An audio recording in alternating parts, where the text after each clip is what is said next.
Oke, terima kasih untuk teman-teman yang masih setia di Jurnal Sinema. Hari ini kita kedatangan tamu istimewa, seorang talent manager, juga founder dari Persona Management. Saya udah kenal lama dengan kawan yang satu ini. Dari awal karirnya juga di dunia industri film juga cukup beragam perannya, dan hari ini beliau sudah sukses membangun salah satu mimpinya, yaitu talent management dan persona management. Mari kita sambut Andika Dharma Permana. Halo Andika. Halo nih. Ini penjelasan lu gue agak gimana gitu ya. Gimana Andika, sehat? Sehat, apa kabar nih? Tuhan syukur. Kabar baik, gue kabar baik. Ya, jadi karena kondisi masih pandemi, masih PPKM, kita ketemunya lewat kayak gini ya, digital ya, tatap mukanya ya. Udah gampangnya teknologi bisa lah. Iya. Memang di episode Jurnal Sinema yang sebelumnya gue sempat ngundang beberapa narasumber datang ke studio untuk tatap muka langsung, tapi waktu itu mungkin belum bukan segawat ya, tapi belum sengeri sekarang. Mungkin sekarang kita lebih jadi lebih hati-hati sekali gitu untuk pergi, terus untuk ketemu orang, karena mobilitas kita juga kan kita nggak tahu ya. Nah, tapi intinya udah ada teknologi ini bisa mempertemukan kita dengan mudah. Nah, hari ini kita Jurnal Sinema sangat berterima kasih Andika udah meluangin waktu. Niko sama teman-teman Jurnal Sinema udah diajakin ngobrol. Iya. Ada kan nih? Iya, ngobrol-ngobrol aja. Jadi mungkin sekilas Jurnal Sinema nih, kita pengen ngobrol sama teman-teman yang kerja di industri film, di balik layar, yang mungkin punya banyak cerita menarik, tapi ya biasanya yang tahu ceritanya cuma teman-teman doang. Nah, makanya nih kita coba supaya khalayak umum juga bisa dengar ceritanya kalau yang pengen tahu gitu. Ya. Kalau yang nggak pengen tahu ya udah nggak apa-apa, tapi yang pengen tahu bisa nonton gitu. Nah, oke. Sebelumnya mungkin Andika bisa perkenalkan diri dulu, kemudian ceritain background pendidikan, terus bagaimana kok bisa terlibat di industri film. Nah, boleh tuh. Sebetulnya gue sama Niko kenal tuh udah lama banget ya, dari tahun 2002 ya. Kita sama 2002, ya. Sekolah di Institut Kesenian Jakarta angkatan 2002, jurusan film S1 ya kita. Ya, lengkap banget. Kebetulan kita sama juga film directing. Jadi emang lumayan mengalami masa-masa perjuangan bersama ini pada masa itu. Dan itu pada saat itu kan masa semacam peralihan ya kita ya dari seluloid analog ke digital gitu. Jadi lumayan banyak lah yang terjadi. Gue sebetulnya nggak tahu nih, gue tuh sebenarnya suka kayak tadi lu bilang sukses. Gue sekarang udah sukses membangun mimpi gue punya manajemen gitu. Sebenarnya gue tuh kadang suka bingung mimpi gue apa sih gitu. Karena gue lumayan menclok gitu kan. Gue lumayan menclok. Jadi gue tuh mulai masuk ke dunia film dari IKJ, dari IKJ. Kita tahu bersama kalau misalnya zaman itu source dari pekerja film semuanya banyak dari IKJ, untuk sekolah film, karena waktu itu belum sebanyak sekarang gitu. Dan masih eranya masih era analog, masih era seluloid. Gue kuliah di IKJ, lulus tahun 2007. Terus gue tuh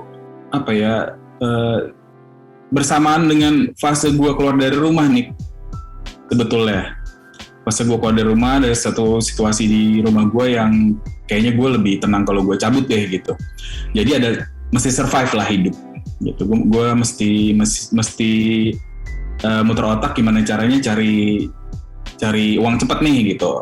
Terus waktu itu gue mikir, akhirnya gue jadi secara kebetulan gue akhirnya jadi asisten stylist nih, asisten fashion stylist. Jadi gue masuk ke fashion tuh tahun 2007 sebetulnya.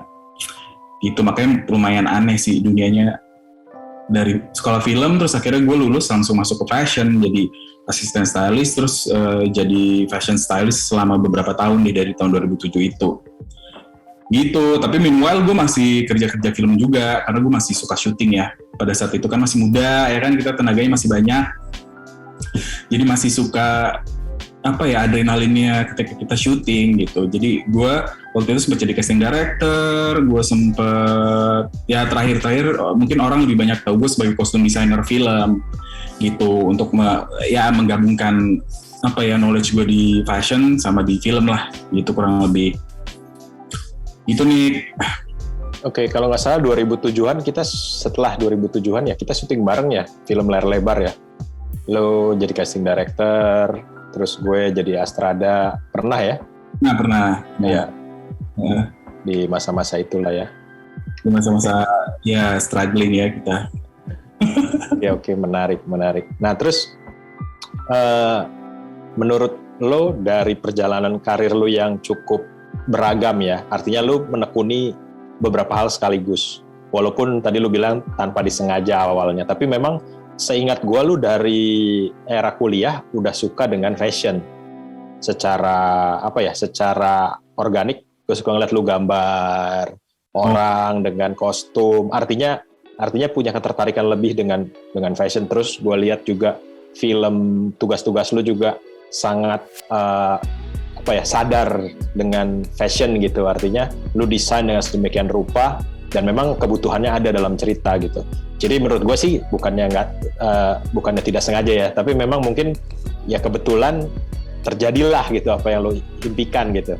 Tapi dari situasi yang mungkin lo bilang tadi. Nah kemudian juga soal casting director nih, apa sih yang membuat awalnya kok lo bisa, tadi kan fashion stylist, terus lo bilang lo jadi casting director juga, apa yang membuat awalnya gimana tuh? Kok kan film director biasanya, kita belajar film director biasanya diarahkan oleh, entah itu dengan sengaja atau tidak ya, oleh senior diajak, jadi Astrada yuk, ada Mas Anu lagi syuting film, gue butuh second AD, gue butuh third AD.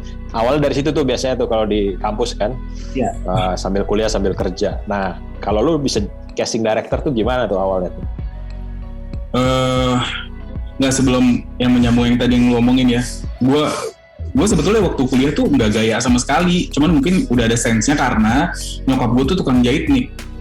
Jadi dari kecil gue ngeliat nyokap gue bikin sketch gambar baju gitu kan, figurin, dia polain, pilih bahan dan lain-lain. Nyokap gue jahitnya pokoknya lama banget, berpuluh-puluh tahun nyokap gue jahit. Jadi mungkin dari situ kali ya kepingan-kepingannya. Terus sebetulnya gue tuh ngasradain dulu nih.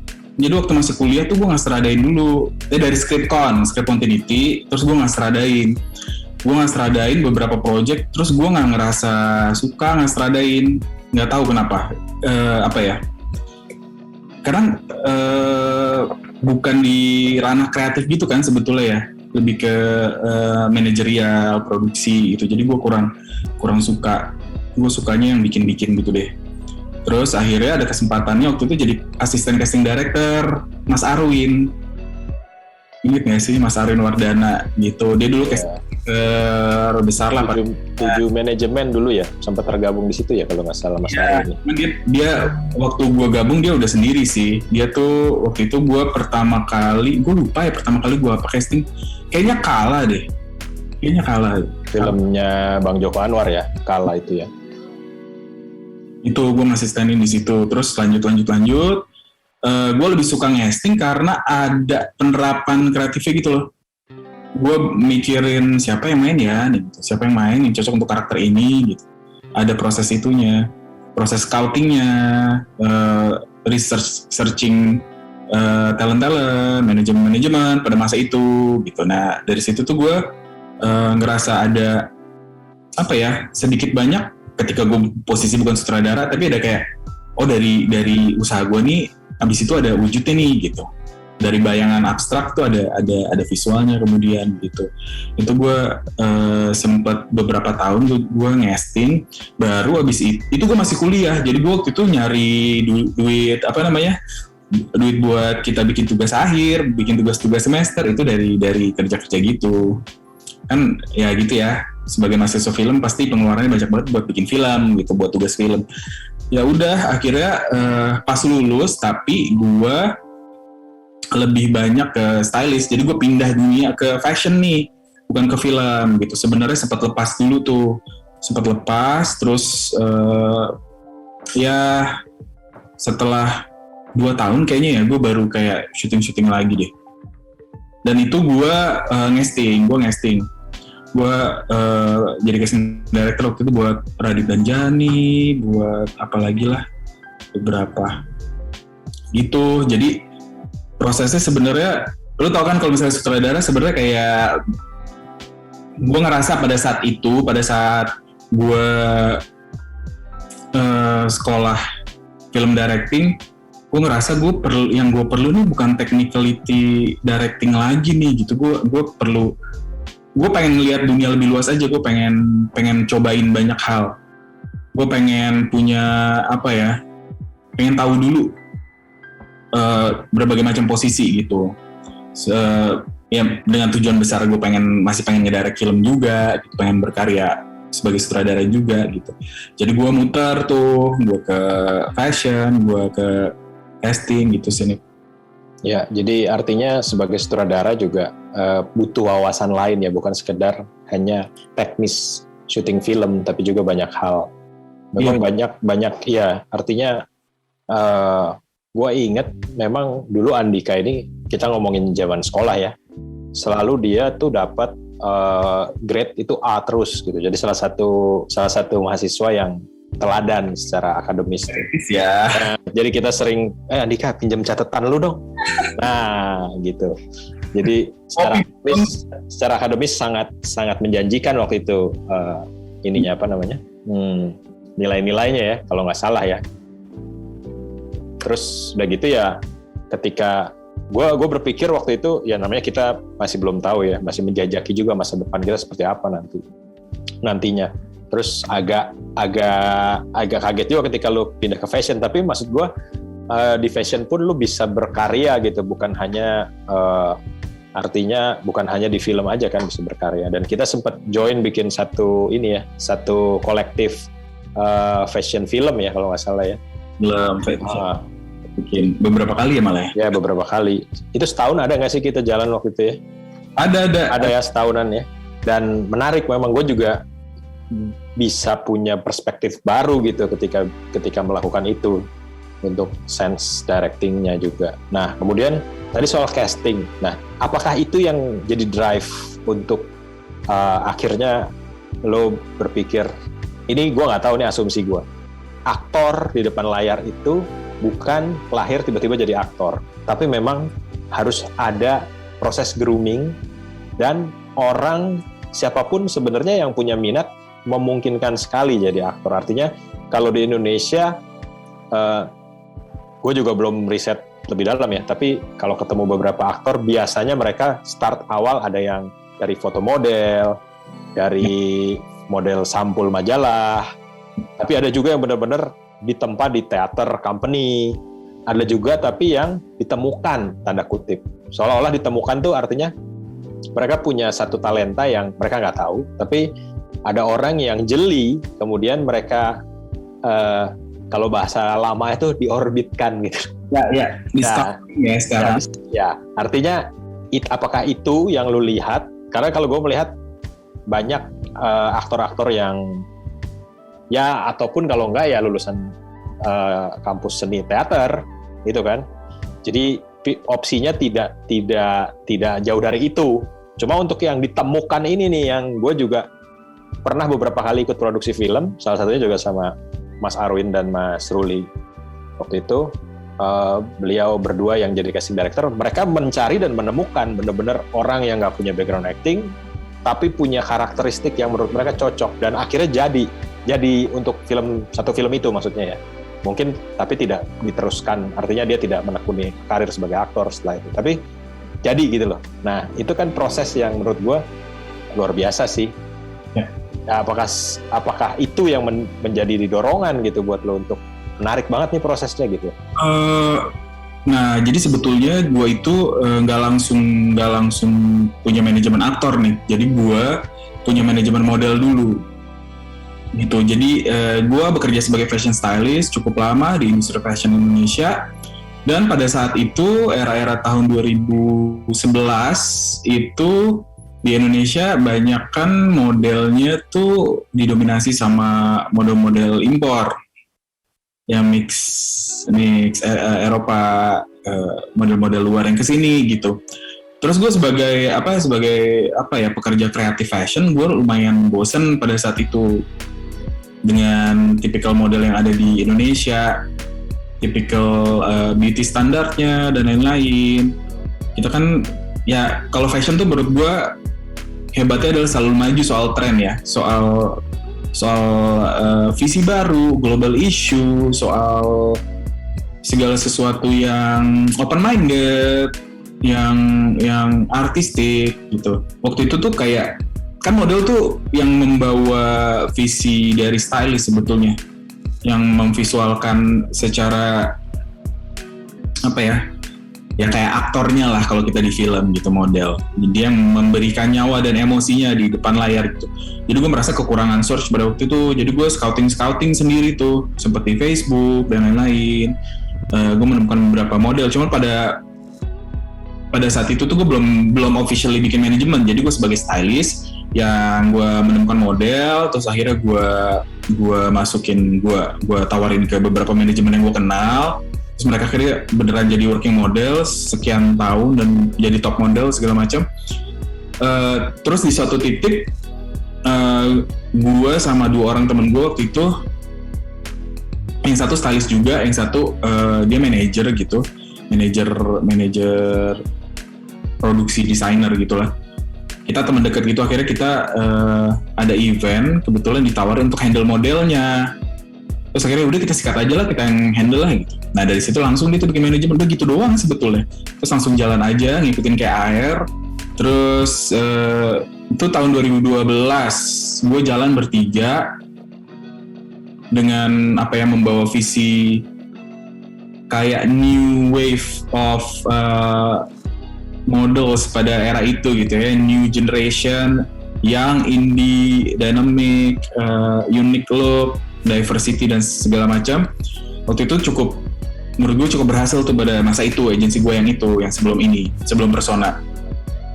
Cuman di tahun 2016 akhirnya gue pecah, gue bikin sendiri, ya perbedaan visi misi ya setelah bertahun-tahun. Tapi di agensi yang lama itu gue sempet beberapa anak progresnya mereka pada akhirnya banyak dapat tawaran casting film nih atau project acting gitu. Nah dari situ kayak nge-recall gue lagi, mungkin gue punya basic kayak gitu kan, gue punya basic untuk bisa ngesting dan lain-lain gitu. Jadi gue nggak terlalu buta banget sama dunia.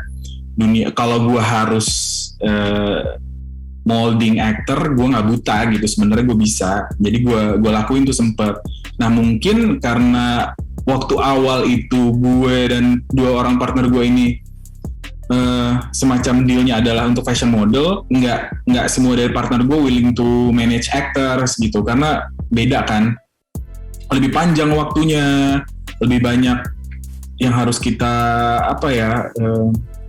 kita develop, komitmen kita juga berbeda, terus juga secara technically, secara manajerial juga berbeda, ada kontrak jangka panjang dan lain-lain, berhubungan dengan brand, produk dan lain-lain, dan itu very kompleks. Mungkin mereka nggak pengen ke situ arahnya, akhirnya gue pecah sendiri. Nah di Persona itu akhirnya gue bikin sendiri dengan konsep kayak creative community gitu, yang menghibridisasikan fashion dan film. Jadi ada aktor, ada model, gue ada fotografer, ada makeup artist, terus sekarang gue udah mulai expand ke bikin video juga gitu, production untuk fashion. Sejauh ini sih gitu sih nih. Jadi gue dari film, gue masuk ke fashion, muter-muter balik lagi ke film gitu. Balik lagi ke aktor sekarang gitu, tanpa meninggalkan fashion. Oke. Menarik. Prosesnya sebetulnya tujuannya kayaknya sama ya, satu dari awal ya. Tapi ya, mengalami ya. Dari juga sih sebetulnya. Gue anaknya intuitif aja kan, ngalir kayak air aja gitu. Jadi gue nggak pernah punya kayak gue pengen kesini, gue pengen ini gitu. Nggak, justru itu mungkin kali gue nggak terlalu ada kayak gue pengen jadi sutradara gitu, kayak ya udah gue pengen menikmati apa yang gue bikin aja, selalu gitu. Iya ngerti. Jadi memang jadi membuat sebuah karya berdasarkan kebutuhannya. Ya. Artinya ketika kita memang merasa perlu berkarya, kita berkarya organik Ya nggak Memang bebannya akan berbeda ketika misalkan kita bicara secara profesional kita sebagai sutradara, ya any job ya lu ditawarin biasanya jarang lu tolak pasti, karena satu mata pencaharian lu itu, yang kedua memang ya tanggung jawab profesi lu sebagai sutradara gitu ya. Ketika kita bicara soal menjadi pembuat film yang punya keresahan, yang punya kegelisahan, kita berkarya, memang tidak selalu jalurnya adalah bikin film sebetulnya. Ya. Artinya banyak outlet lain sebetulnya. Gue bicara ya sekarang, apalagi dengan bentuk hari ini ya, berbagai macam bentuk gambar bergerak gitu. Artinya lu nggak perlu bentuk film 2 jam maksud gue gitu loh. Ya. Bisa bentuk hal-hal yang lain gitu. Jadi punya kebebasan penuh sebetulnya. Nah, balik lagi tadi soal dari casting director, kemudian jalan menuju talent manager, secara nggak sengaja juga lu bikin, terus sekarang lu fokus di 2 hal, yaitu di manajemen aktor dan fashion model. Walaupun istilahnya kita di industri kan semuanya disebutnya talent, sama ya, talent. Ya. Bahkan lu pun sekarang di studio disebutnya talent, di studio Jurnal Sinema. Ini mic-nya buat talent tadi gitu ya, waktu di awal. Jadi memang orang yang muncul di depan kamera sering disebut sebagai talent, karena memang punya talenta khusus atau talenta yang spesifik. Nah, secara perbandingan, tadi Andika sempat cerita untuk aktor film, memanage aktor film itu lebih memakan waktu. Kalau dari tantangan, atau bukan tantangan lah, gue bicara pengalaman deh, lu pernah nggak sih nemuin orang yang tadi yang gue cerita, bener-bener lu cuma ngelihat kayak ini orang potensial nih, lu observasi, kemudian lu nggak kenal, lu ajak dia untuk, lu kayaknya punya potensi deh. Oke. Mau nggak mengembangkan potensi itu? Nah itu maksud gue, itu yang gue pengen dengar sebenarnya, cerita-cerita yang seperti itu sebetulnya. Banyak nih, justru sebetulnya semua yang ada di manajemen gue mostly gue scouting dari nol. Mostly di sosial media. Mostly sosial media, karena kan kita sekarang udah nggak perlu kayak zaman dulu misalnya nongkrong di kafe scouting, kan akan lebih gampang dan akan lebih kita bisa research tentang si anak ini kan dari sosial media, udah ada di situ data-datanya, dia orangnya kayak gimana segala macam, udah mungkin sedikit banyak lebih baca lah. Baskara Mahendra, gue menemukan Baskara Mahendra di Instagram. Di Instagram gue DM, terus gue ajakin ketemu. Pada saat itu dia masih kerja kantoran, pegawai kantoran di salah satu aplikasi gitu. Dia sebetulnya katanya udah banyak yang nawarin untuk main film atau sinetron atau apa pada masa itu, cuman dia nggak pernah tertarik gitu. Terus gue ketemu, gue jelasin visi misi persona, terus dia mau mencoba, terus akhirnya jalan gitu. Ya kalau aktor kan pasti step by step ya, nggak mungkin langsung di atas gitu kan. Tapi lama-lama dia menemukan asiknya ketika dia jadi aktor, di mana setiap project baru dia harus ngulik lagi, dia harus restart lagi, punya kasus baru gitu. Jadi akhirnya dia sampai sekarang masih di gue jadi aktor gitu. Terus siapa lagi? Fadli Faisal juga, karena gue kenal kakaknya waktu itu, gue lihat dari sosmed kakaknya, terus gue ajakin ketemu, gabung. Terus Hayati Aziz yang cewek botak juga gue nemu di Instagram, scout di Instagram. Jadi rata-rata sih semua dari nol nih, karena gue emang main gue di manajemen gue tuh development sebetulnya. Gue mau nge-mold talent sebetulnya bilang, aktor atau model yang sangat relevan sama zaman ini gitu. Karena gue ngelihat ketika gue masuk ke industri talent management, visi gue adalah regenerasi ini sebetulnya. Karena industri kita udah lumayan tua dan agak lumayan susah banget untuk regenerasi kan, apalagi aktor ya. Kalau model mungkin ada umurnya, ya mau nggak mau akan regenerasi. Cuman aktor kan enggak gitu. Jadi gue ngeliat kayak kok bosen ya, dan membatasi kreativitas gitu loh. Seperti gue bilang, kalau di masa itu model-model impor banyak itu kan gue ya begitu-begitu aja kan, stylingan gue ibaratnya gitu.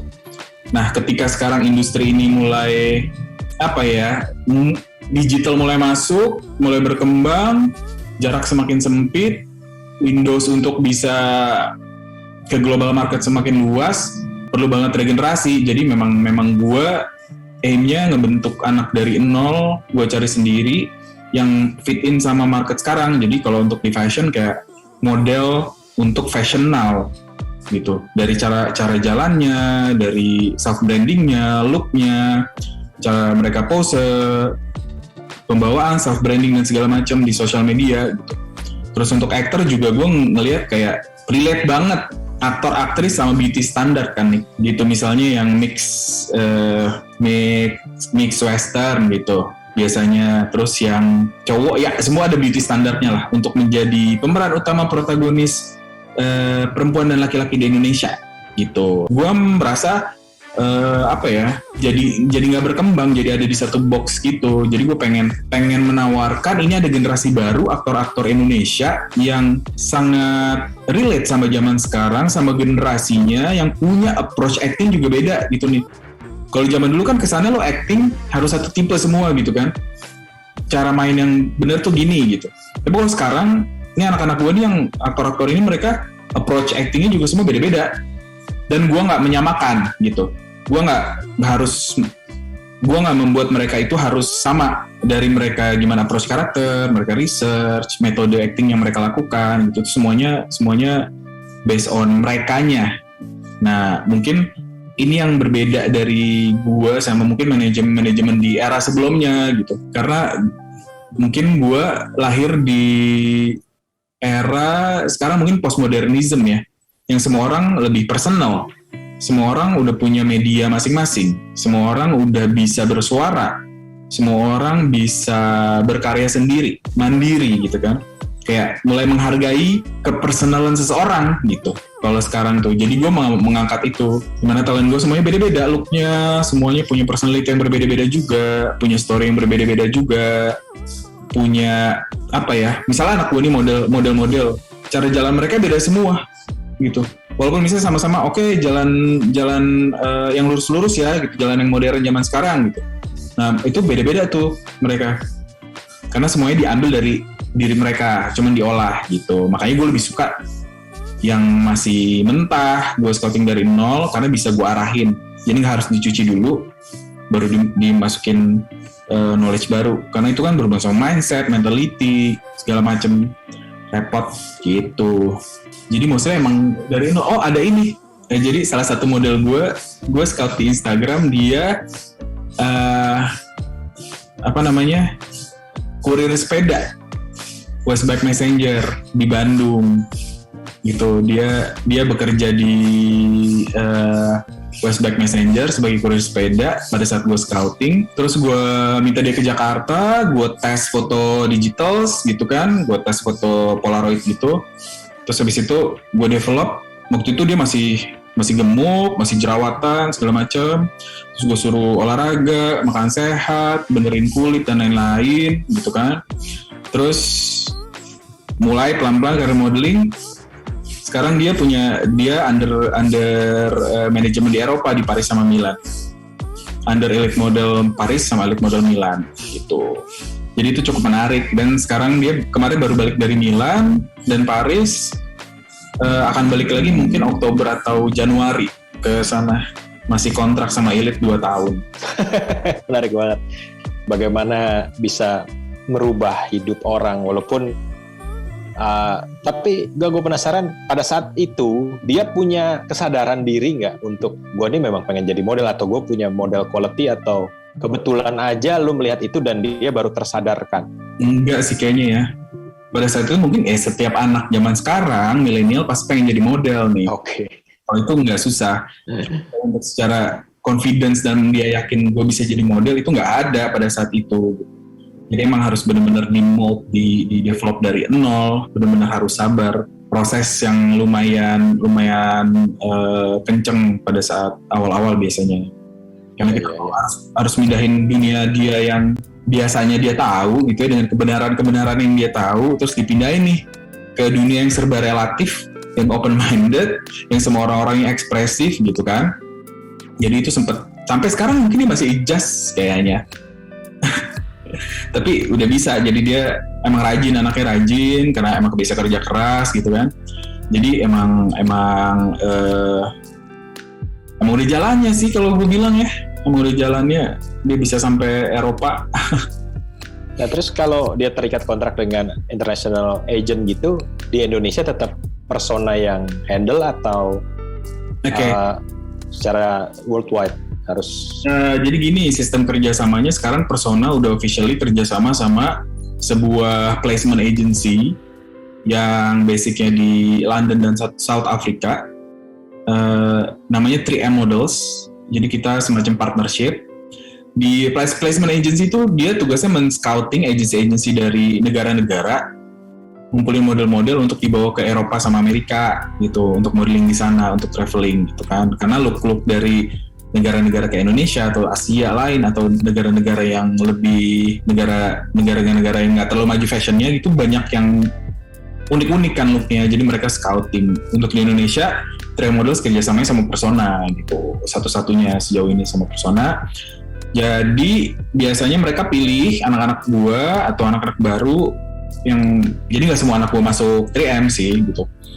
Mereka pilih terus minta gua develop dengan cara tertentu, dengan standar mereka, kayak sebulanan gitu. Terus gue kirim lagi materi, gue fotoin, gue bikinin video dan lain-lain, kirim ke sana, mereka cariin agency, third agency gitu. Jadi gue mother agency, 3M Models ada placement agency yang meletakkan model-model ini di negara-negara dengan under agency ketiga.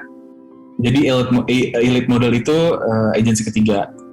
Itu jadi emang masih satu runtutan. Sejauh ini anak gue yang udah punya agensi di Eropa itu Jati yang sama elite model Paris dan Milan. Terus ada Rizal Rama, dia under Select Paris dan di manajemen Milano gitu.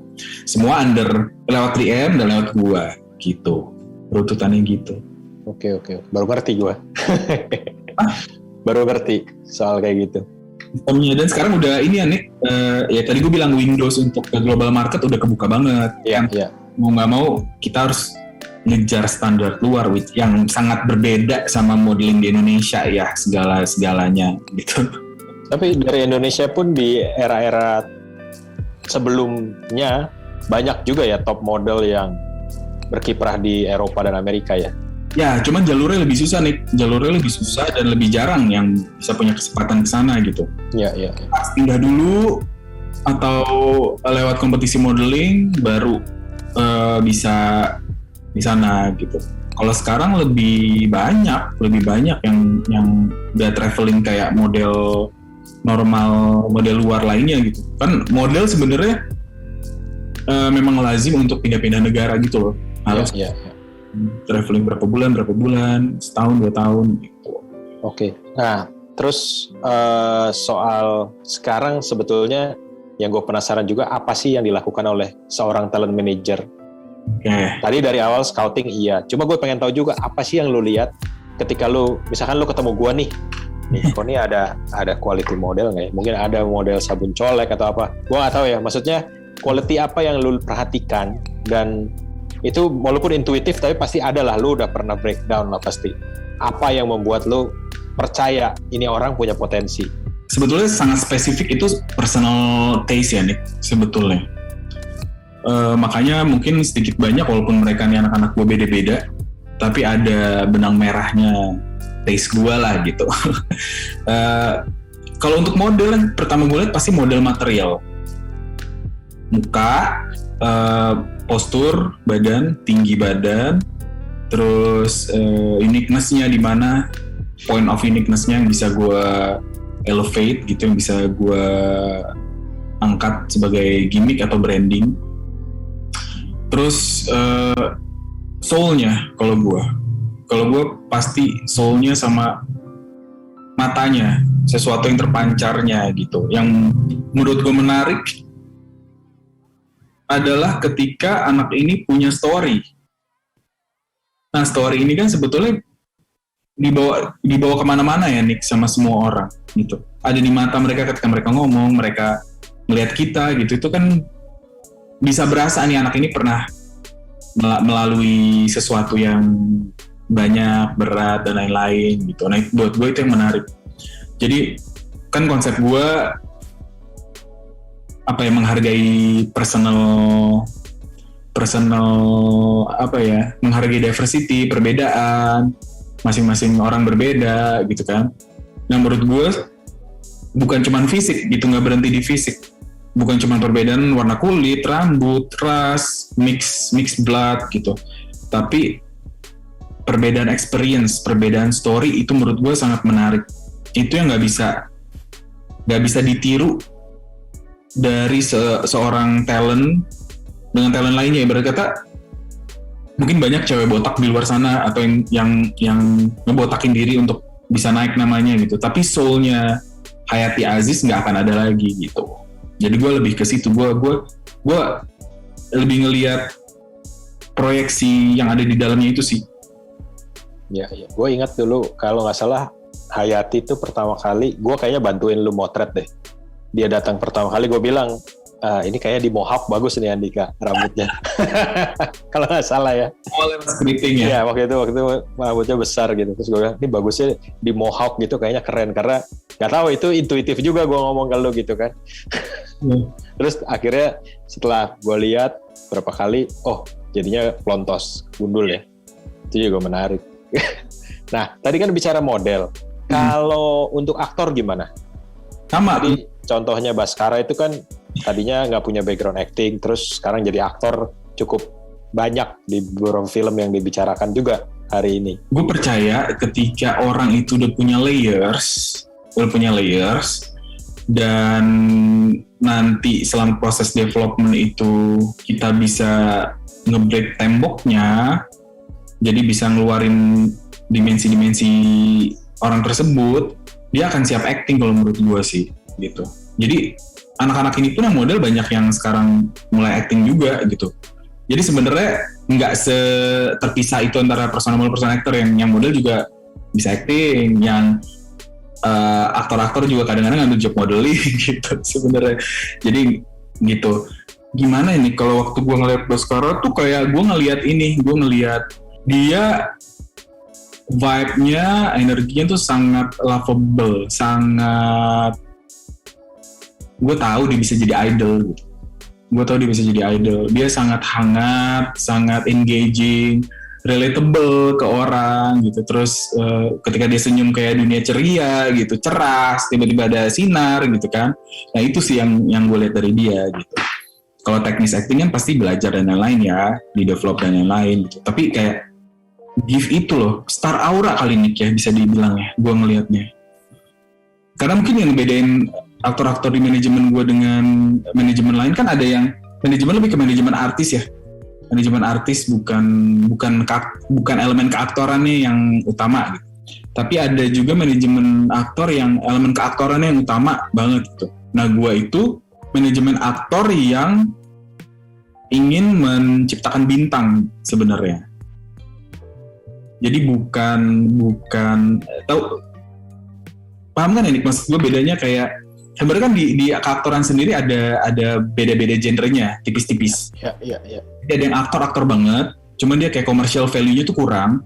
Iya. For products, for penonton gitu. Iya. Terus ada yang artis banget, yang followersnya banyak, terus produk banyak, cuman dia nggak dianggap sebagai aktor yang bagus gitu kan. Nah kalau gue pengennya gue sih nggak tahu ya kapan tercapai menuju lah. Gue punya aktor yang secara kualitas acting bagus, tapi dia juga bintang gitu.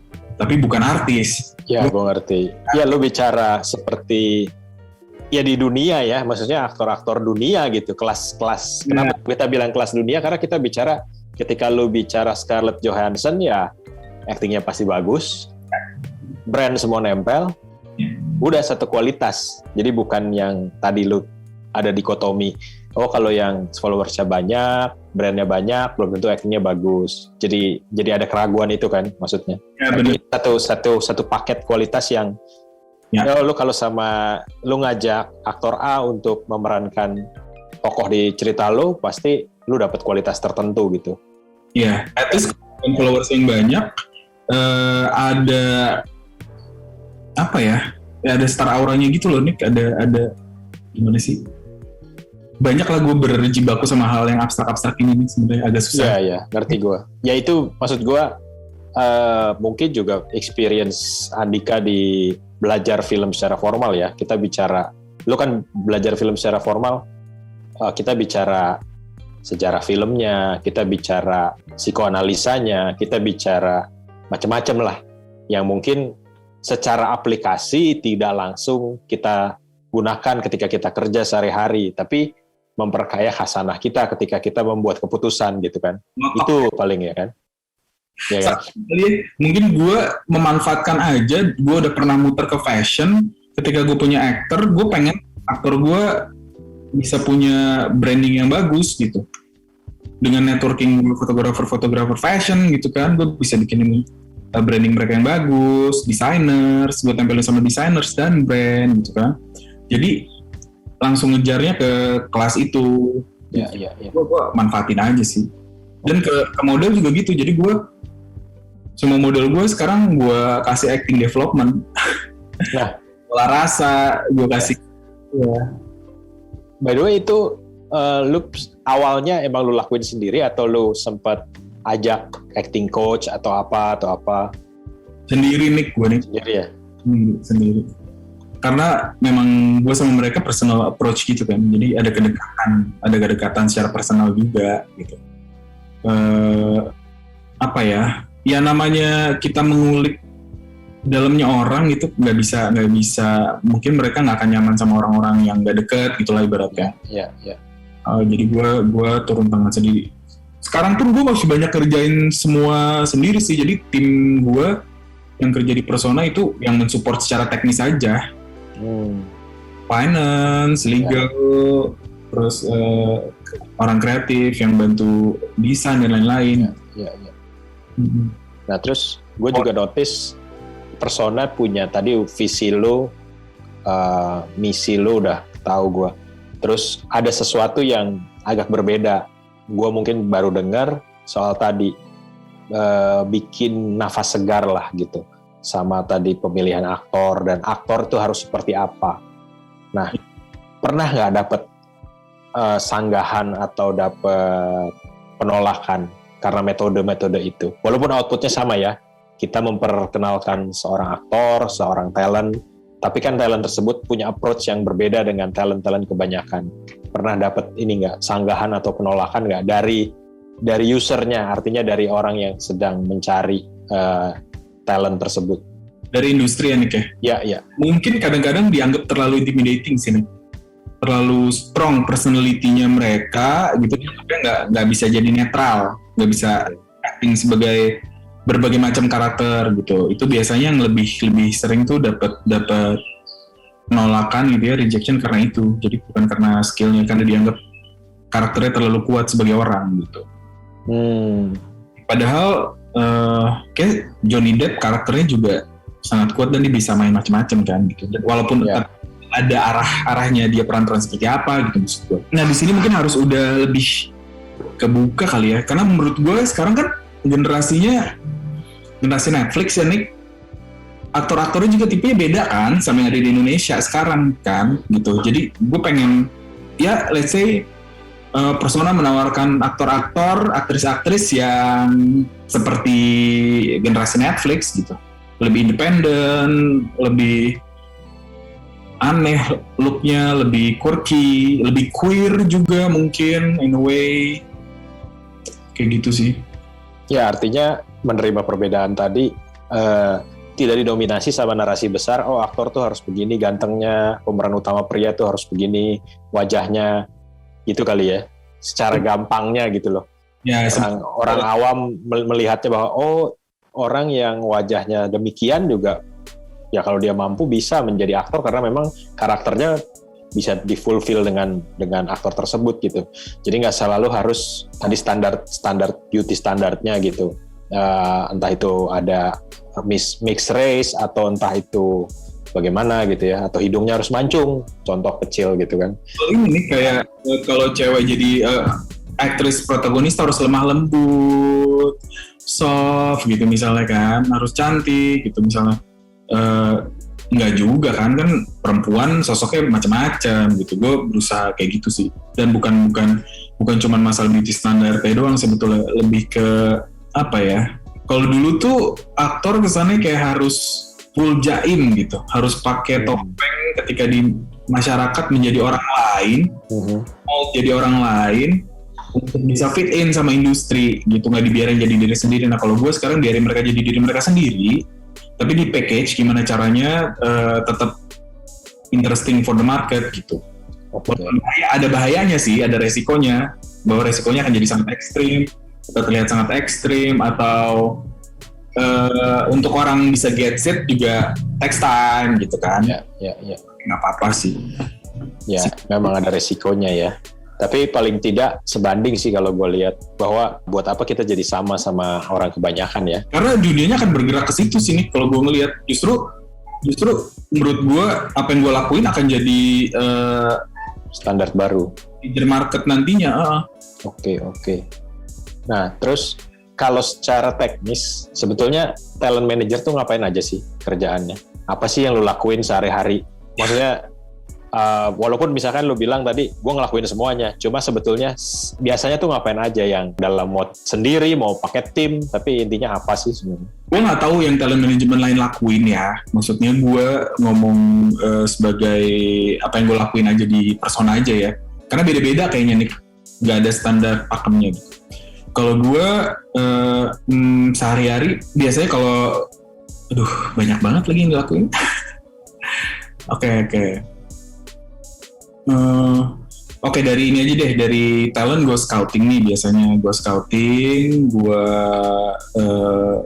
fotoin dulu basic-basic, terus biasanya gue makeover, gue kasih potongan rambut dan mungkin apa yang bisa gue makeover yang bakal mengenhance karakter dia. Terus gue mulai develop pelan-pelan, mau itu aktor mau itu model sama ya. Mulai masuk ke develop teknis, sesimpel kayak kita acting development basic A I U E O lalalala gitu. Terus acting method, acting games, terus olah rasa, terus kalau model ada latihan jalan, latihan pose, terus ada kita kasih self branding juga, development, gimana mereka bisa menggunakan social media sebagai tools, cara mereka berpakaian, terus basic makeup, cara mereka kalau ketemu orang. Terus kita juga kasih kita bikinin build portfolio mereka lah, foto-foto yang bagus, foto-foto yang sesuai sama mereka. Terus kita mulai jual ke market tuh. Sambil paralel gue bisa langsung gue tawarin ke market. Nah itu kan sebetulnya proses yang terus-terusan ya, ketika ada talent baru gitu, dan talent yang kemarin udah masuk masih ada di proses di tengah-tengah, jadi itu berjalan terus tuh development. Jadi gue di kantor nih sehari-harinya ya ketemu anak-anak, doing something, ngapain, latihan jalan, acting development, sharing, terus kita personal kan suka banget ada itu aktivasi kreatif kayak bikin campaign, film pendek. Terus sekarang gue lagi persona online model search season 2, itu melibatkan anak-anak gue juga kan, jadi aktivasi di sini tuh aktivitasnya tuh ada terus gitu. Terus kalau sekarang mulai daily-nya juga bikin konten nih, karena kan anak-anak gue mulai semua sekarang ya, aktor, model kayaknya menjadi content creator gitu ya. Di sini nih ada background buat bikin konten. Oh iya. Ada, ini gue pakai juga ring light. Oh iya. Ada. Jadi, berkarya mandiri ya, bisa ya. Sekarang jatuhnya gitu ya. Jadi ini yang current banget ya nih.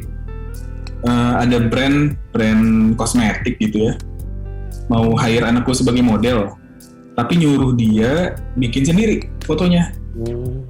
Jadi mereka kan nggak keluar cost untuk production kan? Iya. Video sama fotonya mereka bikin sendiri. Cuman kan nggak semua bisa ya. Iya. Anak gue banyak yang kayak belasan tahun gitu, 15-14 tahun gitu kan. Untuk kayak masuk ke standar propernya kan susah. Jadi biasanya gue bikinin,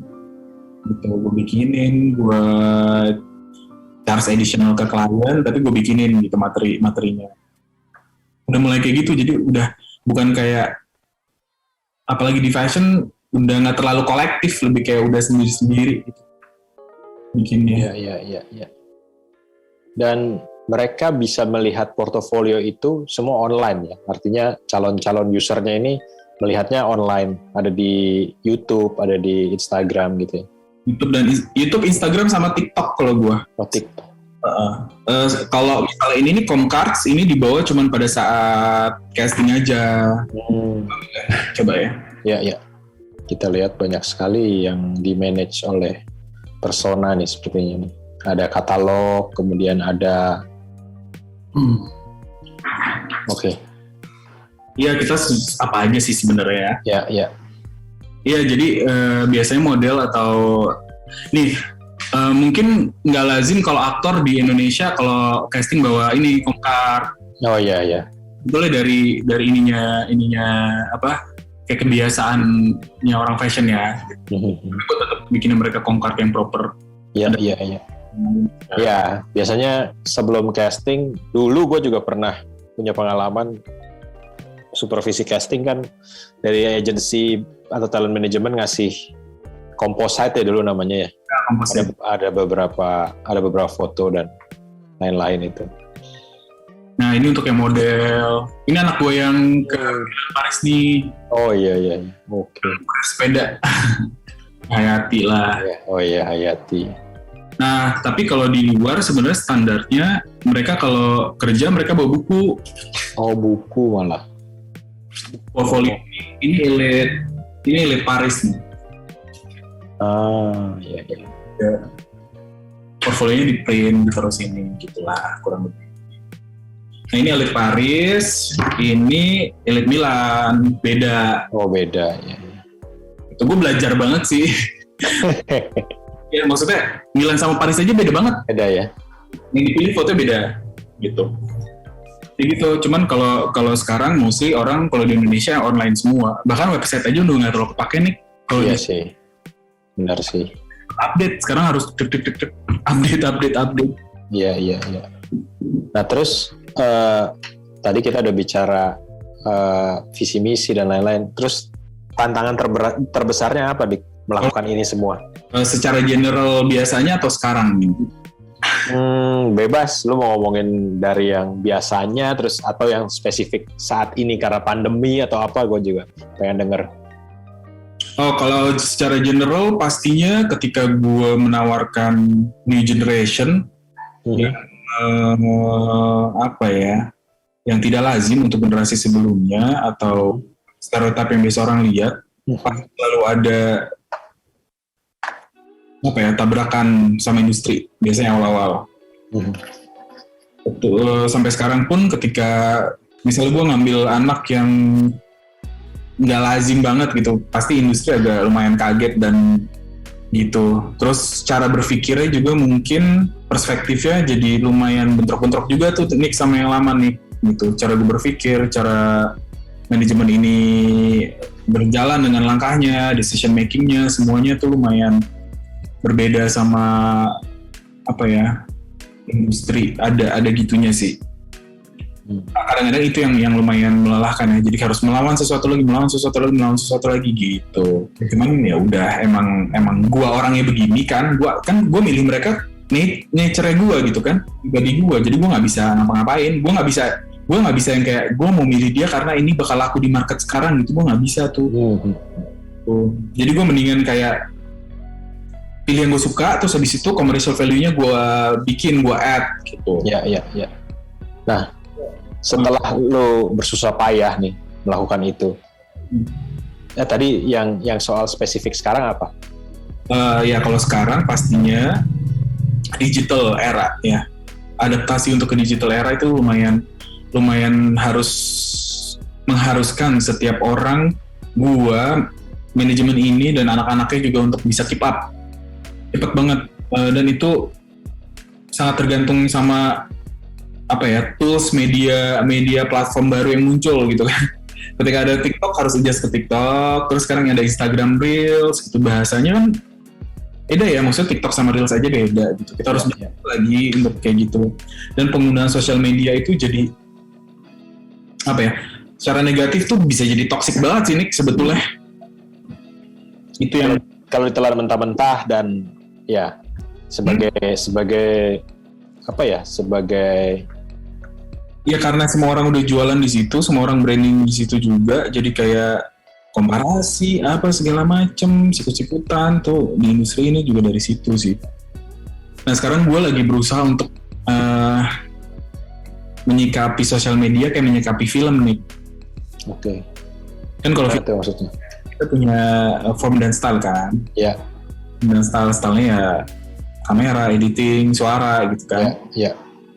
Nah menurut gue sosial media juga punya form dan style gitu yang bisa gue formulasikan untuk menyampaikan sesuatu atau bikin orang pengen nonton kayak nonton sosial media gitu loh. Oke. Nggak dengan cara yang terlalu netizen minded, tetap kayak ada kelasnya gitu, tetap elegan caranya, tetap pintar lah gitu ibaratnya, nggak receh. Itu gue lagi belajar itu. Iya. Mana cara kita posting Instastory yang bisa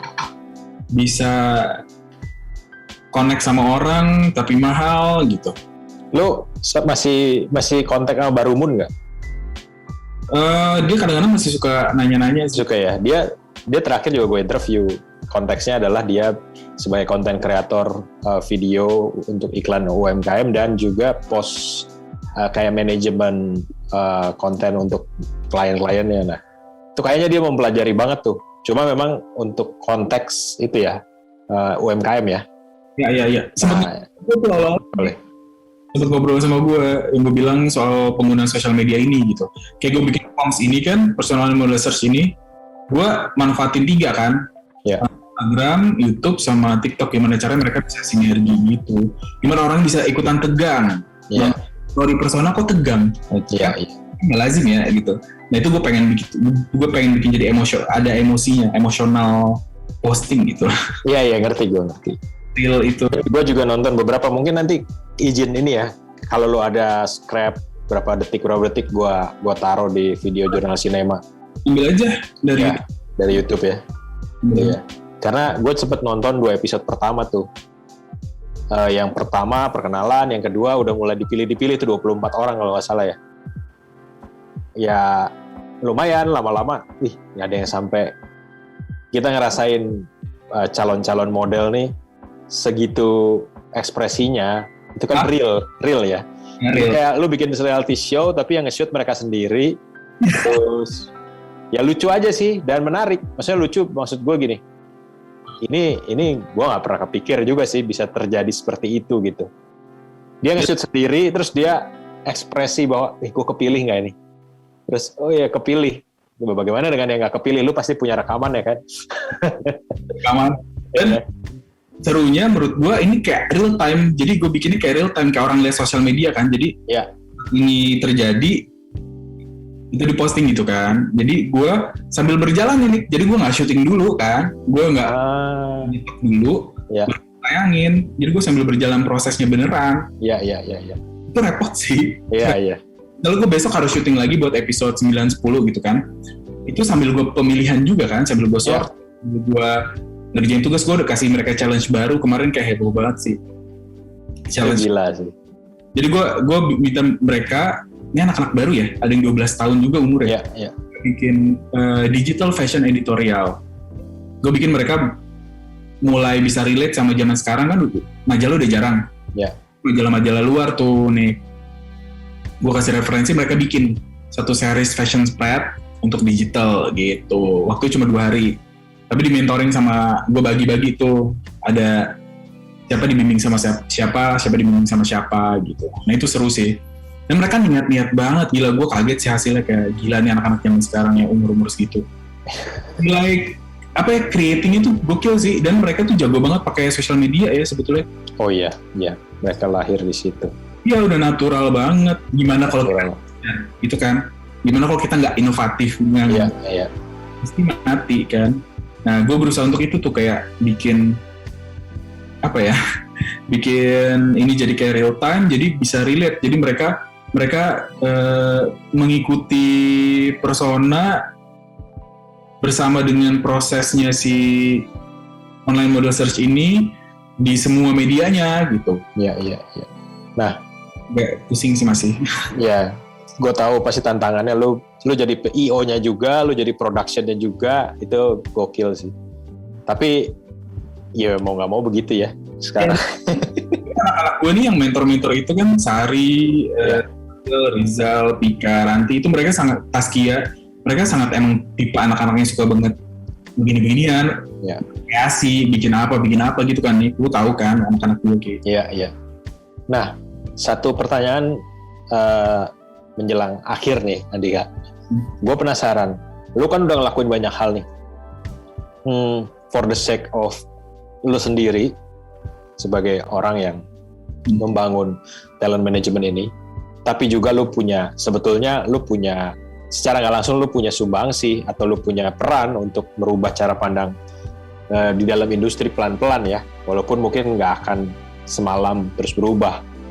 Itu pun masih banyak penolakan. Nah, lu udah ngelakuin banyak upaya supaya seimbang mungkin, atau supaya ya semua suara didengarkan gitu. Nah, suatu hari ada talent yang sudah lu katakanlah lu grooming, terus sudah mencapai titik kesuksesan tertentu, terus harus pamit. Itu biasanya gimana?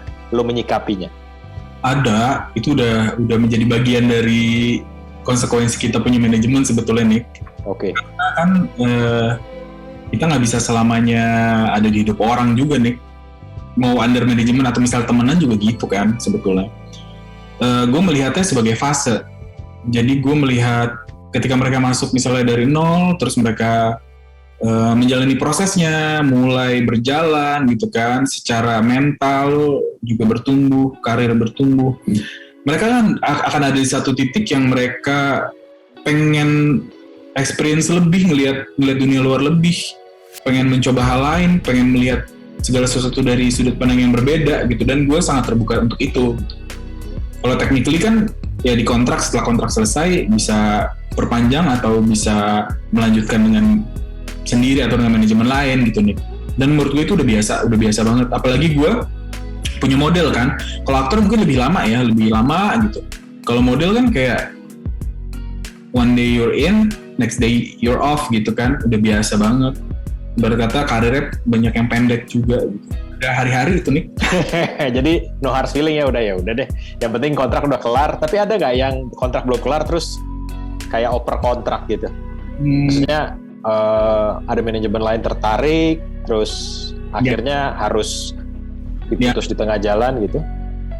Ya enggak sih. So far sih kan sebetulnya gue kan baru PT itu awal tahun ini kan, baru jadi PT itu awal tahun ini. Sebelumnya kan perorangan, dan itu kan lebih rentan ya ketika anak kita bisa diambil sama siapa aja. Itulah balik lagi tergantung gimana. Buat gue gini, yang namanya kerjasama harus dua belah pihak yang mau, dan dua belah pihak sama-sama butuh gitu kan. Jadi kalau buat gue punya sesuatu yang gue tawarin ke anak-anak ini gitu, yang beda dari yang lain. Jadi lu juga butuh gue gitu. Jadi nggak terserah lu kalau mau cabut. Tapi so far sih nggak. Jadi mereka cukup yang gue ambil kebetulan cocok. Jadi ya udah, nggak terlalu banyak ini sih. Paling kalau misalnya ada teknis-teknis kayak attitude atau apa, star syndrome atau apa, biasanya gue cut. Kalau kayak dicolong biasanya mereka cukup tahu bahwa manajemen ini serius melakukan hal yang serius dan yang terbaik buat mereka tahu manajemen itu kerja, mereka tahu. Ya kalau dari ceritanya Andika dan gue sendiri menyaksikan ya, lu lebih banyak, artinya bobotnya banyak di banyak hal yang istilahnya apa ya, mengembangkan, mendidik gitu ya. Gue nggak tahu di tempat lain seperti apa, tapi paling tidak lu ngasih bekal yang lumayan banyak gitu untuk teman-teman yang berkiprah di dunia modeling maupun keaktoran ini. Nah, lu ada pesan-pesan nggak buat teman-teman yang ya mungkin yang nonton terus punya harapan pengen berkiprah atau berkarir sebagai model atau sebagai aktor film gitu? Oke. Sebetulnya kalau zaman sekarang yang paling penting ketika kalian mau masuk ke industri ini adalah kalian kuat dulu nih sama diri kalian sendiri. Harus tahu dulu kalian siapa dan jujur. Jadi mulai mengakarnya, kalian mulai menancapkan akar kalian di industri ini tuh bener gitu. Secara jujur siapa kalian, nah dari situ baru ditumbuhin gitu, di develop. Supaya, karena kalau zaman sekarang akan gampang banget sampai anak-anak muda kena mental issue, psikis dan lain-lain, karena dunianya udah lebih digital bikin kayak gitu sih sebetulnya.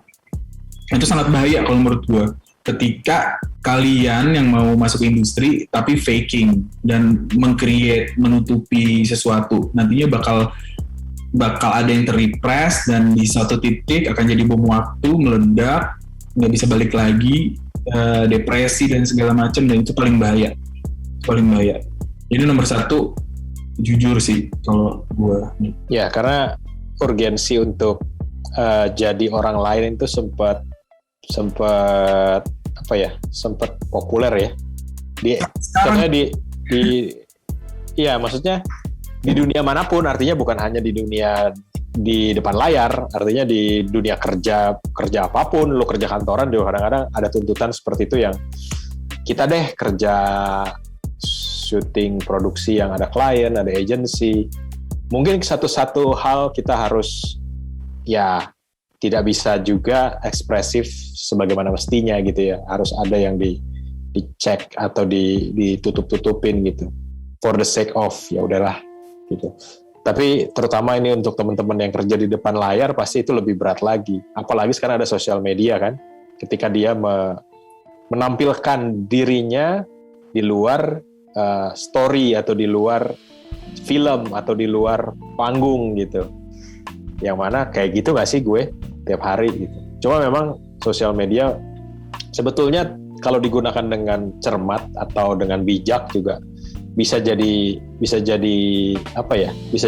pendukung yang baik sih, ya nggak sih?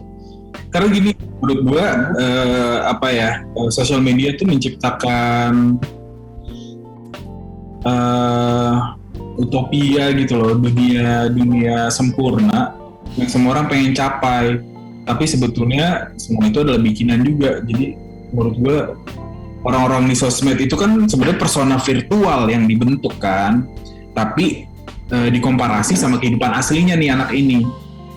Dan menurut gue bukan masalah sebetulnya, misalnya kalau aktor atau model menjadi diri sendiri itu maksud gue bukan mereka nggak bisa punya skill untuk jadi bumelon sih sebetulnya, lebih ke lu jujur coming in sama diri lu sendiri gitu. Lu siapa, abis itu baru lu belajar teknisnya nih buat latihan acting, buat bisa masuk ke karakter lain, buat bawain berbagai macam baju dan lain-lain. Nah kalau lu belum jujur terus udah main-main peran, udah lu akan lost yourself gitu di dunia yang sekarang, apalagi dengan komparasi dunia digital yang seperti itu gitu. Ideal itu banyak gue ngalamin, anak-anak gue juga sempat ngalamin segala macam, dan itu lumayan menakutkan sih menurut gue, lumayan serem, kayak tendensi bunuh diri gitu kalau gue ngeliatnya. Oh ya? Iya ya. Oh iya, gue pernah dengar beberapa berita yang di Jepang, di Korea ya, yang idol itu karena dibully netizen terus bunuh diri akhirnya. Nah itu kan masalah bullying, ini masalah cuma ngeliat misalnya kayak komparasi karir dia sama karir temannya gitu. Oh iya? Jadi merasa rendah diri karena cuma, jadi istilahnya serangannya itu pasif ya, artinya bukan orang menyerang dia tapi dia cuma ngelihat sesuatu yang kok gue gini-gini aja, kok teman gue seangkatan udah jadi apa gitu ya. Benar. Dan gampang banget kayak ngerasa not good enough karena mereka selalu compare sama sesuatu yang nggak ada, yang surreal. Itu jadi benar-benar harus bisa menyikapi sosmed dengan kayak ini kerjaan aja. Ya. gue tahu ini bentukan, ini adalah karya digital aja gitu kan. Dan semua orang kan pengen jualan, harus disadarin banget sih, kalau enggak mati. Ya. Ya dan kita harus ya sih, itu kehidupan yang berbeda gitu ya. Artinya ketika lo sama keluarga lo ya udah lo udah jadi lu jadi anak aja gitu, nggak usah berlagak jadi orang lain. Nah, kayak itu kan tadi untuk orang yang punya cita-cita jadi talent ya, jadi aktor atau foto model. Bagaimana dengan teman-teman yang punya ketertarikan untuk jadi talent manager? Gue bicara sekarang ini kan masih Jakarta sentris ya, bukan Jakarta sentris lah, ada intinya di Pulau Jawa lah. Tapi sebenarnya potensi itu kan negara kita luas, di mana-mana ada. Nah, mungkin di luar sana di daerah-daerah lain ada yang punya cita-cita yang sama apa yang udah Andika bangun gitu. Ada ini nggak pesan atau ya sharing apa gitu? Kalau in general, kalau ada yang pengen bikin manajemen atau pengen bikin agency model gitu, menurut gue yang pertama adalah siap-siap untuk bisa komitmen secara hidup, bahwa kita akan ngurusin orang, kita akan bertanggung jawab sama karir orang, sama hidup orang, sama penghasilan orang. Bukan cuma kalian terima bookingan sebagai contact person gitu. Kalian harus mengembangkan, mengarahkan, mendevelop, membangun branding, dan melakukan tugas kalian sebagai manajer, bukan cuma jadi agensi penyalur gitu. Kalau menurut gue, banyak banget yang pengen bikin manajemen, cuman nggak siap sama konsekuensinya bahwa lu nggak akan punya personal life. Lu setiap hari akan berurusan sama hidup orang lain gitu. Lu harus selfless itu gitu. Lu nggak boleh punya ego. Lu harus bisa memimpin tanpa bosi, bisa mencontohkan gitu. Itu yang menurut gue komitmen yang gede. Nah, kalau buat yang di daerah sama kayak gitu, tapi kalian mungkin harus bisa engage, gampang sih sekarang, engage sama agensi-agensi yang di kota besar, manajemen yang di kota besar, kayak punya networking. Sama kayak gue, ibarat kata gue sama 3M gitu kan, ibarat kata daerahnya kayak gitu. Karena mau nggak mau, market ya pasti dari Jakarta sih, dan dari Jakarta ya atau mungkin Bali gitu, Jakarta Bali, untuk bisa ke market yang lebih luas, industri pusatnya di situ. Dan menurut gua kalau mau bikin manajemen, kasihlah tawaran baru juga, apa yang mau ditawarin gitu. Jangan cuma mengcopy apa yang udah ada, inovatif dan punya visi. Jadi kita seru nih industri talent ini gitu. Ada keberagaman lagi, ada warna baru lagi, ada kesempatan baru dan perspektif yang berbeda gitu. Oke. Ini hidup gue di sini kan, ini kantor. Iya. Udah di sini aja, udah kemana-mana. Iya. Dan itu lu kerjanya kayaknya tanda kutip 24 jam ya? Iya. Agak begitu ya. Karena gue sampai sekarang masih terima booking untuk actors juga. Kalau model udah ada bookernya. Cuman kadang-kadang klien yang udah lama sama gue, maksudnya yang biasa gue pegang bookingnya tetap gue juga. Jadi gue megang booking dari pagi, dari gue bangun tidur melek sampai ntar bisa jam 2 malam itu masih ada klien. Ada yang kontak lu jam 2 malam? Ada. Nyari model, nyari talent ada jam 2 malam. Itu karena tight schedule apa karena apa biasanya? Intinya gitu ya, kayak nggak ada, emang gitu aja nih. Jam nggak ada jam. Bukan buat besok juga, kadang-kadang bukan urgent nyari model karena paginya foto gitu, enggak. Emang gitu aja. Iya. Terus sampai sejauh mana sih talent manager? Itu kan tadi persiapan di belakang layar ya. Nah. Lu ada acting development, lu ada personality development, terus lo ada digital literasi. Ya. Ketika mereka udah oke, ada yang booking, mereka udah lepas proses itu atau terus atau udah lu udah lulus, udah lu bisa sendiri atau gimana? Terus nih, karena kalau gue bilang ke anak-anak, lu jadi model, jadi aktor, lu belajar jadi manusia, jadi nggak akan ada habisnya. Karena prosesnya berkembang. Seiring dengan karir lu berkembang, lu perlu mental dan jiwa yang berkembang juga gitu. Jadi mereka terus-terusan belajar. Justru itu yang seru dan bikin anak-anak gue addicted sama sharing di persona dengan budaya persona gitu. Bikin mereka sering kesini. Mereka mencari itu perjalanan hidup sebenarnya. Yeah. Kayak ngomongin tentang tentang absurd banget sih, ngomongin tentang energi, vibe, kayak sering kayak sharing, aduh kok vibe lo gak enak sih, bla bla bla, dicari tuh karena apa yang lo lagi rasain, bla bla bla bla bla, mereka sendiri gitu, sama anak-anak semua gitu. Itu sering banget terjadi gitu loh Nick. Jadi bukan teknis, kalau mungkin teknis ada saatnya kayak udah jago, dia jago foto, jago jalan, jago acting gitu. Tapi orangnya dan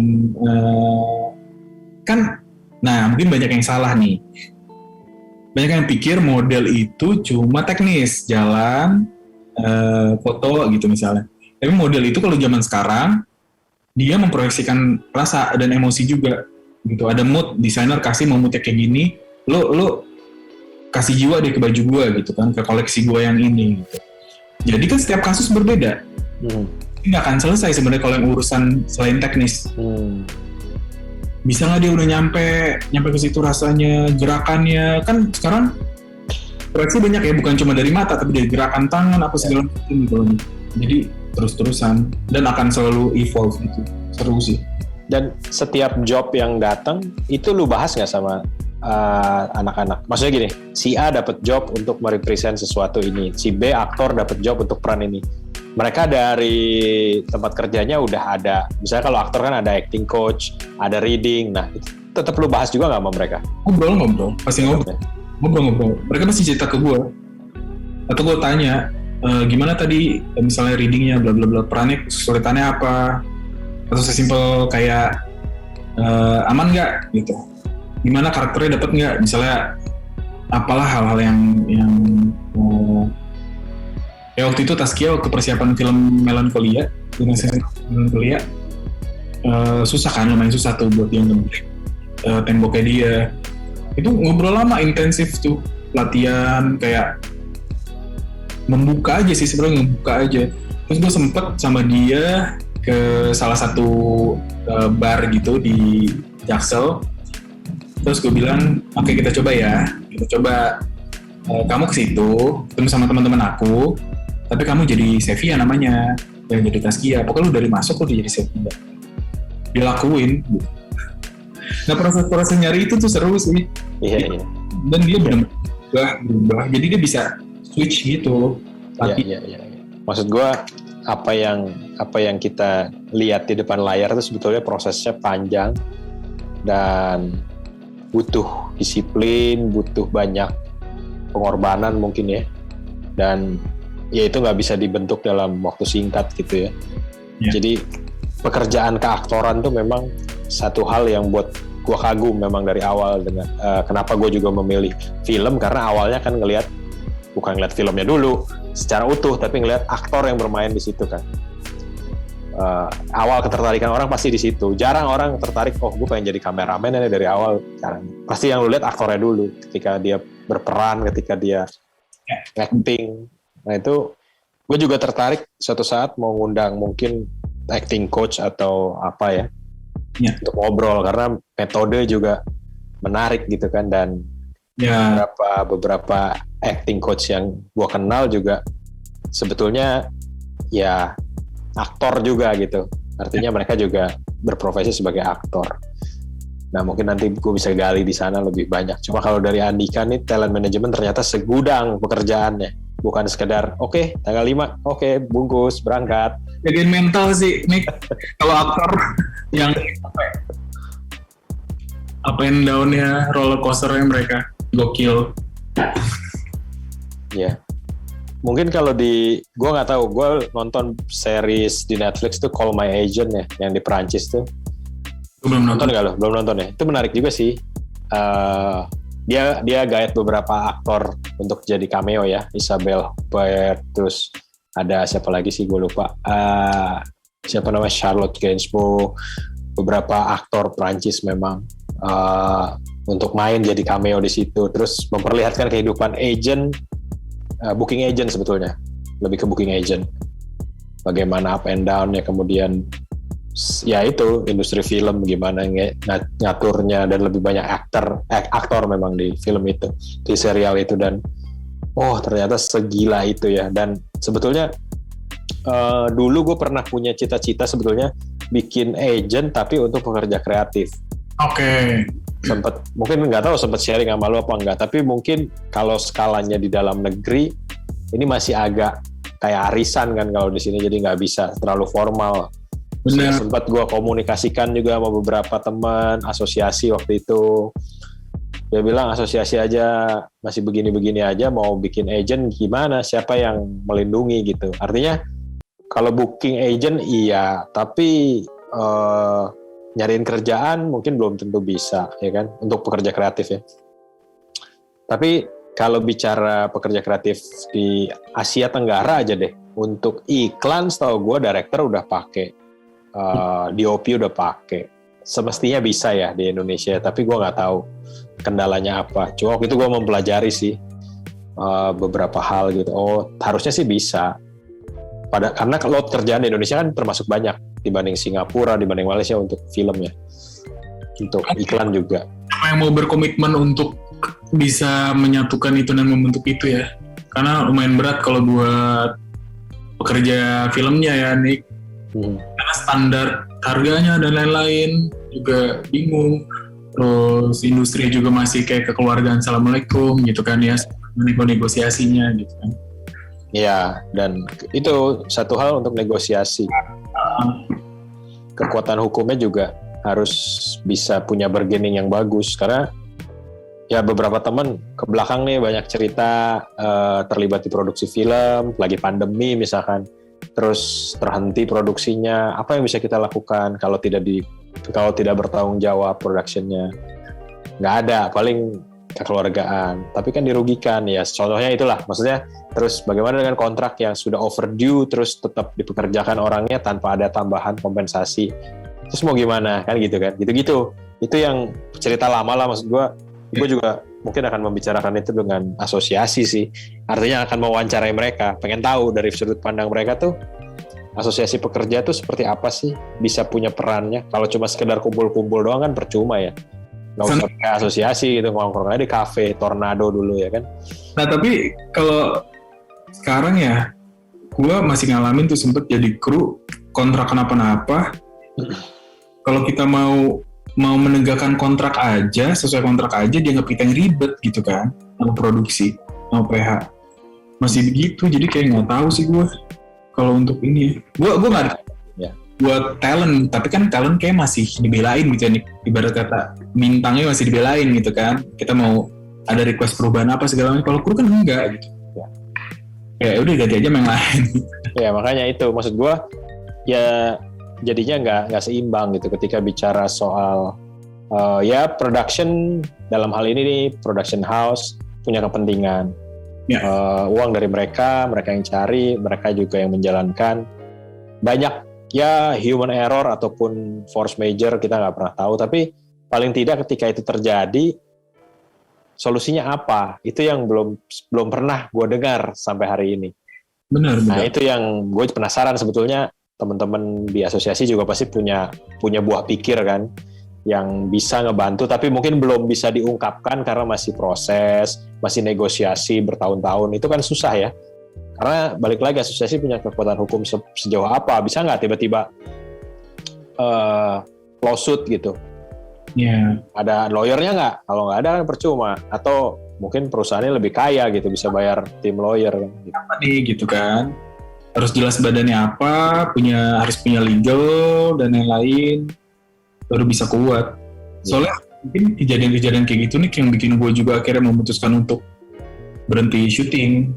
Gue sekarang kayak udah nggak mau syuting lagi, bekerja sebagai kostum designer gitu ya. Terakhir gue kan kostum designer ya orang tuanya.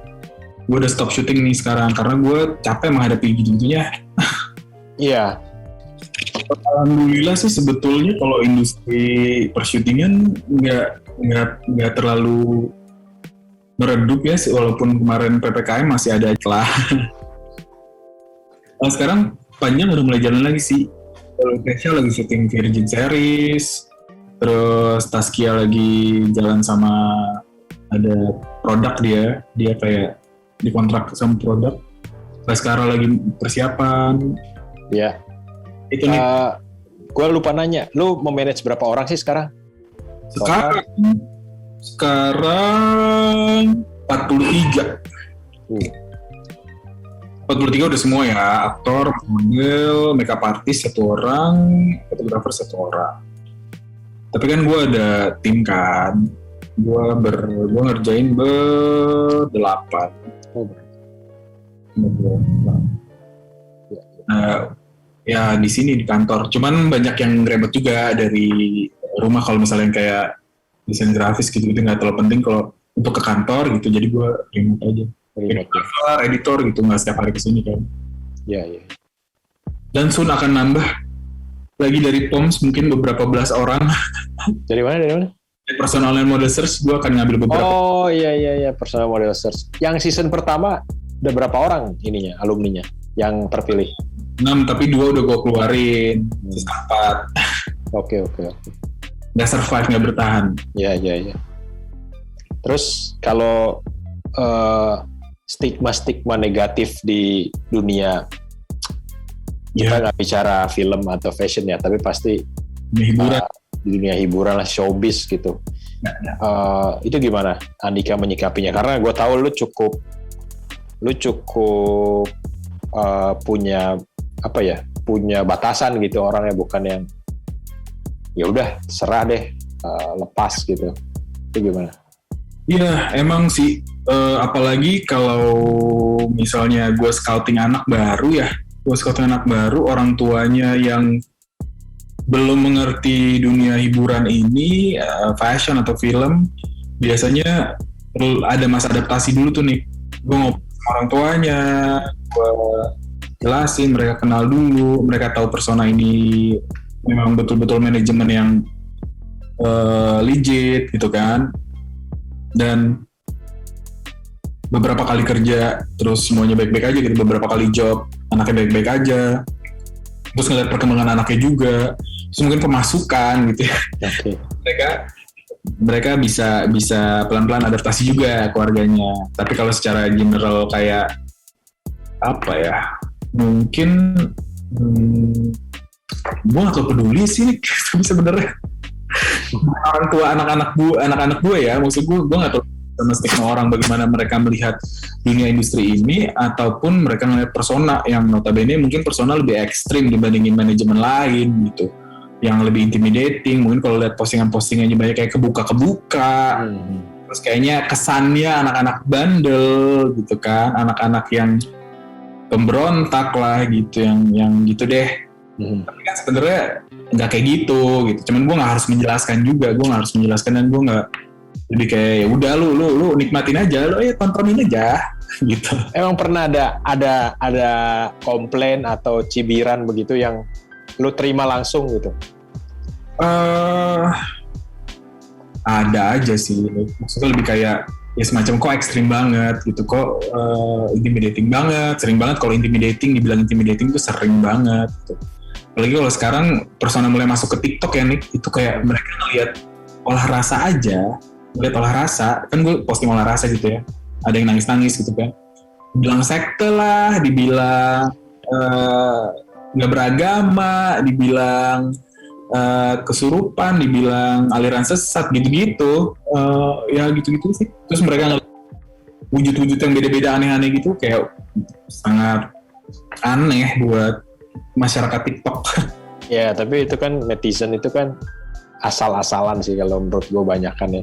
Artinya mereka pengen ekspresikan diri mereka ya bisanya lewat komentar kan, yang tidak posting apa-apa ya. Ya. Jadi makanya ayo komen yang banyak, nggak apa-apa gue. Iya. Aja gitu kalau gue sih. Kalau dari mungkin dari lingkungan apa ya nih? yang di sekitar gue ya, maksudnya di sekitar gue yang bukan dari dunia hiburan ya maksudnya. Atau gimana sih komentar? Iya, maksud gue gini, bisa dari kalau netizen gue nggak terlalu concern lah, itu kan terlalu random ya. Tapi misalkan justru dari ya tadi lu cerita orang tua, oke. Terus dari sesama cibiran atau dari sesama pelaku industrinya gitu. Yang lu bilang tadi intimidating, oke. Cuma apalagi ada yang pernah directly bilang ke lu atau hanya sekedar kasak-kusuk gitu loh. Sesama manajemen ya sering, misalnya kayak kok ngajarin model keras banget sih gitu. Kok ngajarin model segitunya sih. Kok sampai harus nangis-nangis ibaratnya gitu. Kok nge-push banget model untuk misalnya bisa kurus gitu misalnya. Kayak gitu itu sering sih. Directly ke lu ya ngomongnya, Dik kok lu gitu atau kasak-kusuk? Ada kasak-kusuk, ada yang ngomong ke gua, ada yang kayak cuman mungkin ngomongnya bisa lebih halus, kok ini begini sih gitu. Heran-heran tuh sering sih dari pelaku-pelaku industrinya, kan ada layernya juga ya, ada yang enggak juga gitu. Iya. Apalagi kalau gue kan ngebawa ada disiplin film ke fashion, disiplin fashion ke film gitu kan, jadi aneh. Atau misalnya ini nih, misalnya kayak kok foto aktor lu fashion banget sih, gitulah. Kalau kebalikannya kalau di dunia film. Iya.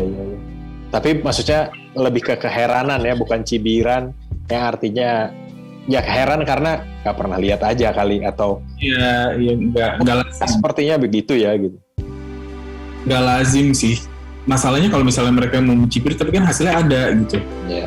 Kayaknya mereka nggak bisa ngibirin juga. Soalnya gue for the place tiba-tiba gue keras kayak orang gila gitu kan, nggak ada konteksnya gitu, mungkin nggak ada hasilnya gitu. Nah, terus sejauh ini lu pernah ngobrol langsung sama user atau director dari sebuah film yang akhirnya anak lu di istilahnya berperan di film mereka, terus ngobrol gitu nggak? Artinya pernah ada komunikasi atau dialog itu nggak? Kalau in terms of ngobrol dalam, biasanya sama sutradara yang gue udah kenal juga, yang gue sering film bareng, gue sebagai pernah ngerjain kostumnya, film dia gitu. Tapi kalau yang di luar gue lingkup syutingan gue, biasanya ini ngobrol permukaannya aja nih. Misalnya gue habis posting di Persona Actors, terus ngobrol sedikit sama sutradaranya, reply. Karena kan tadi lo ceritakan ada approach yang tidak lazim, artinya aktor yang ada di Persona juga pasti istilahnya mengekspresikan itu kan, ya, di depan sutradaranya. Ya. Pasti sutradara juga punya sense yang cukup tajam ya untuk menganalisa, ada sesuatu yang tidak lazim nih. Lebih kayak apa sih, very sensitif gitu anak-anak gitu, mungkin komennya lebih ke situ ya. Yang dibilang biasanya lebih sensitif, terus lebih vulnerable, lebih heavy. Kadang-kadang suka dibilang itu juga, mereka sering bilang ke gue heavy banget gitu, matanya heavy banget, kurang light misalnya gitu. Idealistik gitu. Idealis maksudnya gimana tuh? Idealis maksudnya sebagai aktor mereka sangat idealis, perfeksionis, dan menyikapi perannya tuh gimana sih nih, harus banget sebagus itu gitu. Kalau enggak mereka akan kecewa sama dirinya gitu. Begitu, kadang belum bisa ngelepasin kayak ya udah emang situasinya lagi nggak bisa semaksimal mungkin gitu, ada kondisi yang terjadi, relain sebagian gitu, kadang-kadang belum bisa tuh. Masa kayak gue harus bagus nih, gue harus, kalau nggak bisa down. Kompleks juga ya. Karena lo mau manage manusianya ya. Ya, memanage manusia, ngebukain jiwa mereka kan, jadinya di situ yang sebetulnya gue bilang tadi, komitmen itu. kita harus di support system dan safety netnya mereka. Oke, menarik banget nih ngobrol sama Andika. Tapi kita kayaknya waktunya udah mau habis nih Andika. Yes, Terakhir sebagai penutup, ada yang mau lu sampaikan nggak? Mau untuk industri, mau untuk talent udah, untuk yang mau bikin talent management udah. Mungkin harapan lo untuk industri lah kalau menurut gua. Lebih ke ayo dibuka lagi mata dan perspektifnya, bisa dilihat mungkin banyak banget talent potensi-potensi yang unik-unik, yang menarik-menarik, yang bisa sangat inspiratif buat industri ini, buat para pekerja film dan fashion berkarya gitu. Jangan terjebak dalam stereotype, dan ayo nih kita mulai sama-sama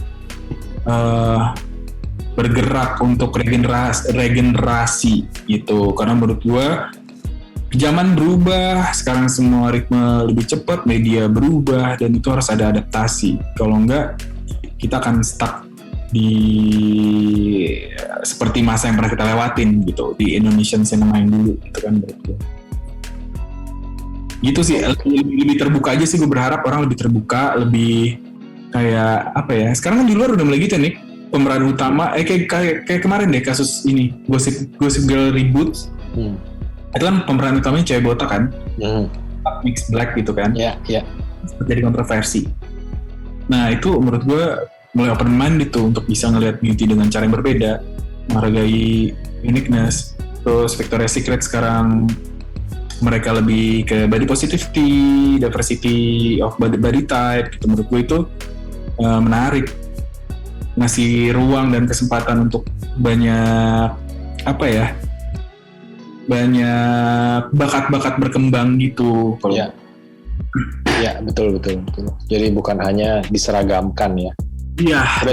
Udah cukup lelah kita diseragamkan semuanya. Baru ya. Sekolah pakai seragam.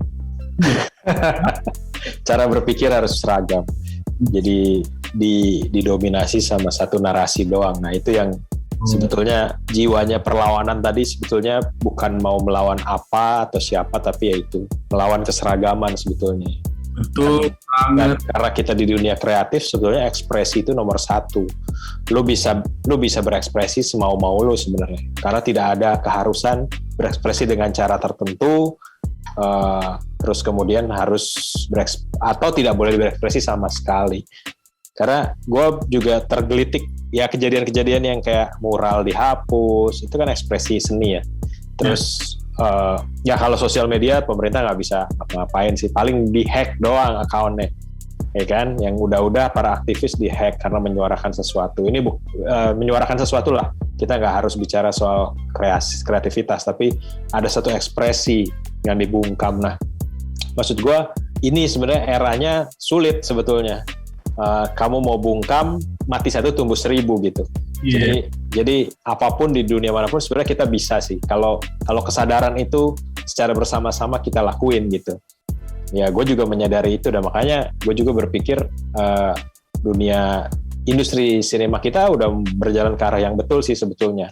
Dari banyak aspek ya, artinya kita lihat dulu pembiayaan film hanya didominasi oleh production house atau perusahaan yang punya uang. Sekarang terbuka semacam model financing forum, pitching forum, sudah ada yang made in Indonesia gitu. Walaupun masih digagas kerjasama dengan government, karena mungkin government punya fluiditas dana yang jelas, setiap tahun ada APBN yang bisa dipakai, jadi lebih panjang pasti nafas programnya. Itu juga nggak salah kan. Nah tinggal elemen-elemen lain tadi seperti keaktoran, gue juga dengar dari lo perkembangannya seperti apa, dan itu menarik. Bagaimana sebetulnya harus punya pikiran yang lebih terbuka, ya kan? Nah itu nanti ngaruhnya juga mungkin bagaimana dengan cerita-cerita yang ditulis gitu. Benar. Gue juga pengen interview penulis skenario nanti suatu hari. Terima kasih teman-teman udah ngikutin Jurnal Sinema.